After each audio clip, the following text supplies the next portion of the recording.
Now to discuss is the car coach herself, Lauren Fix. Lauren, always a pleasure to have you on. What's the takeaway from these latest numbers? It all seems really good for the industry as majors, including Toyota, are able to squeeze out a profit, but consumers are just being forced to pay more, aren't they?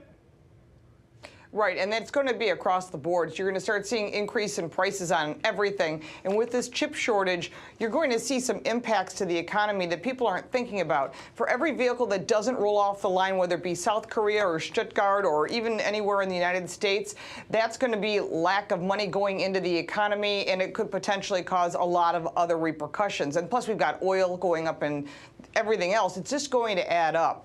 Now, and for consumers, we've got gas prices that are high, even though the cost of fuel is higher. Car prices are higher, like you just said. So you start adding all this up, and for the consumer, you have to be very aware to buy a new car. Does it make sense? It makes more sense to maintain the vehicle you have because, like you just said, prices are just going to keep rising.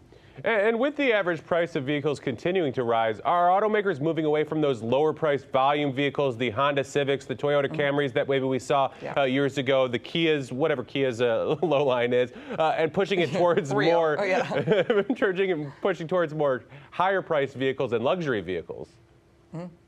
Right, you're going to see more luxury vehicles that are fully loaded, and also pickup trucks when you're looking at the domestics. That's where the profit margins are. Those are their cash cows, whether it be Ford, GM, or Ram. That's where they're making their money. So you're seeing a big push to selling the pickup trucks, and also Toyota with the Tundra and the Frontier, which has helped them raise their profit margins. And then you're also seeing the fact that if it's fully loaded, like a Mercedes or an Audi, you're watching all those more heavily loaded optioned vehicles. That's what consumers want because it's all that's left on the lot. You're not going to find a lower margin, like you said, a Kia Rio or a Honda Civic. They are selling them, but they're obviously the manufacturers need to sell those big profit margin vehicles first. And now the chip shortage has obviously weighed on the auto industry, as we said there. Now we keep hearing analysts push back the projection for when those concerns may actually be able to ease. Is this going to continue to be a problem well into next year or beyond, or do we have any idea at this point, Lauren? It looks like it's going to be the end of 2022 for the chip shortage. There's really nothing we can do right now. We've got every manufacturer trying to come up with another way to make this work. And what they're doing is they're focusing on bringing whatever they can get and moving that to, like you were saying, trucks and luxury vehicles. But at this point, I don't think we're going to see a relief at all for consumers until the end of 2022. But my concern is there's going to be a huge glut on the market. Once they catch up, everybody's going to be dumping product. So if you can be patient and wait till the end of next year, there will be some deals available. Well, and that's what I was going to say. Do prices actually come down at that point if there is that glut of vehicles? Because, you know, when we talk about inflation throughout all the sectors that we've been talking about it in the last year, you know, what we notice is those prices don't come down when you talk about a 4% inflation rate. It's not like things kind of stabilize and we see the deflation. It's just they stop rising at that point. But we're going to see in the auto industry, we probably will see some prices come down.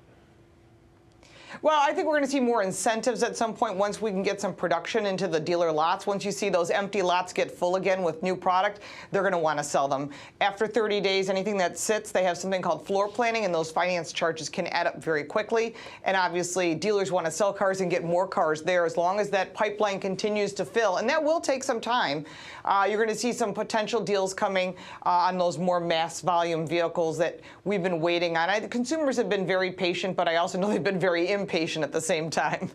And I want to hit on one last story before we go, because there was that big story about Hertz entering an agreement to buy 100,000 Teslas to add to their fleet, with a plan of being to rent half of them out to Uber drivers. But earlier this week, Tesla CEO Elon Musk actually said there isn't a contract in place, and they essentially are just buying these at the same price consumers are.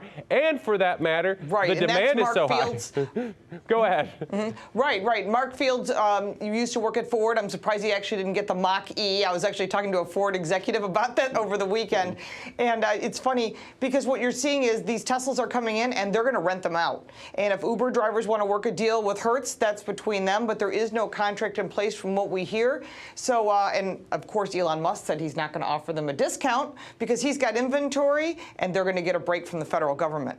And absolutely, and this is a fascinating one too, because generally those rental car companies like Hertz, they do get a deal. They work out the deal with the manufacturer to be able to get them at a lower price, and they're paying the same price that you or I, well, maybe not you, because I know you got the inside track there, but might pay for a Tesla. Lauren Fix, the car coach, thank you so much for joining us today.